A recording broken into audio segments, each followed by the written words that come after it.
Setup of losses chapter से यानी कि हानियों की पूर्ति वाले चैप्टर से हम सेकंड क्वेश्चन करने वाले हैं, जिसमें हमें मिस्टर वाई के लिए कुछ डिटेल्स दिए गए हैं। हमें करना है compute gross total income.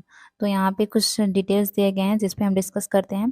Taxable income from salary हमें दिख रहा है 1,16,800 दिया गया है। Taxable income from interest on debenture जो कि हमारा आईओएस में जाता है, यानी कि इनकम फ्रॉम अदर सोर्स में जाता है, जो कि 8,400 दिया गया है। Taxable income and losses from house property, तो हाउस प्रॉपर्टी का यहाँ पे इनकम फ्रॉम हाउस ए का दिया गया है 7,200, तो ये पॉजिटिव है इसलिए ये ऐड होगा। लॉस फ्रॉम हाउस बी से लॉस दिया गया है, तो इसी 7,200 से हम इसको माइनस करेंगे, यानी कि इसकी पूर्ति करेंगे। फिर लॉस फ्रॉम हाउस सी दिख रहा है, तो इसकी भी पूर्ति इसी में से जो बचा अमाउंट है उससे हम इसको माइनस करेंगे। देन जो बाकी अमाउंट बचेगा वो नेक्स्ट ईयर के लिए कैरी फॉरवर्ड होगा। सॉरी, कैरी फॉरवर्ड नहीं होगा, वो हमारा इनकम फ्रॉम हाउस प्रॉपर्टी कहलाएगा। फिर income and losses from business दिया गया है, यानी कि बिजनेस प्रोफेशन का डिटेल दिया गया है, जिसमें प्रॉफिट फ्रॉम आयरन बिजनेस दिख रहा है 12,800। ठीक है, प्रॉफिट है तो ये काउंट होगा, यानी कि ऐड होगा। लॉस फ्रॉम स्टेशनरी बिजनेस, अब ये भी बिजनेस का ही है, तो इसी अमाउंट से यानी कि 12,800 से हम 8,900 को माइनस करेंगे, यानी कि इसकी पूर्ति हम इस हेड से करेंगे। फिर आता है प्रॉफिट फ्रॉम स्पेशलाइजेशन बिजनेस ए, यानी कि स्पेशलाइजेशन यानी कि सट्टे के व्यापार से अभी प्रॉफिट हो रहा है बिजनेस ए को, जो कि 10,600 है। और फोर्थ पॉइंट कहता है loss from specialization business B, यानी कि बिजनेस बी जो है उसको सट्टे के व्यापार से लॉस हो रहा है। तो यहाँ पे ए भी रहे या कोई भी रहे, यहाँ पे दोनों हमारा जो हेड है दोनों सट्टे के व्यापार का ही है। इसी प्रॉफिट में हम इस लॉस को पूर्ति करेंगे, जो कि 4,600 को हम 10,600 में माइनस कर देंगे। फिर आता है income and losses from capital gain, तो कैपिटल गेन में हमें दिख रहा है short term capital gain. Short term capital gain का जो अमाउंट है वो 18,600 है।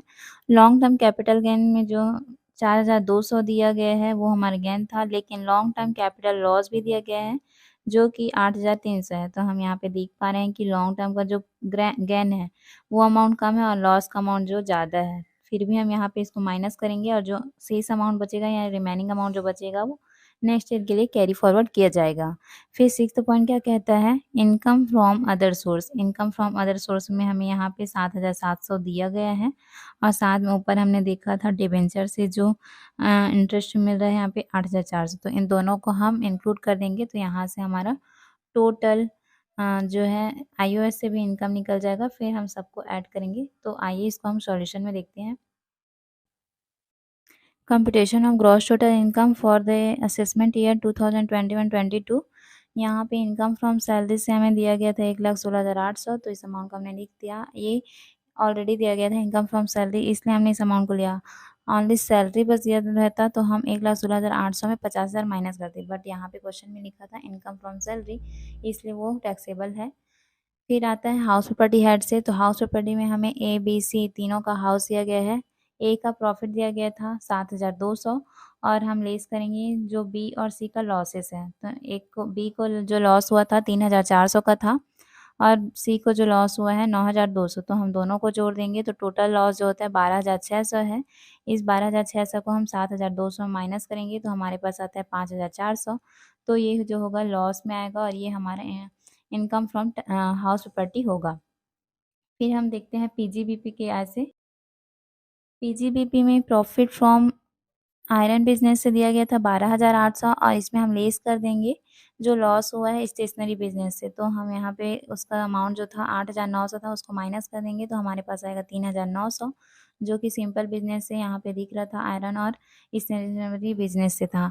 लेकिन यहाँ पे हमें स्पेशलाइजेशन बिजनेस का भी प्रॉफिट और लॉस दिया गया है, तो जो है स्पेशलाइजेशन प्रॉफिट जो दिख रहा था 10,600 और लॉस दिया गया था 4,600, तो यहाँ पे इसको माइनस कर देंगे, तो हमारे पास जो आएगा 6,000। तो इस 6,000 और यहाँ पे 3,900 को हम ऐड करेंगे तो हमारे पास आ जाएगा टैक्सेबल इनकम फ्रॉम पीजीबीपी, जो कि 9,900 यहाँ पे होगा।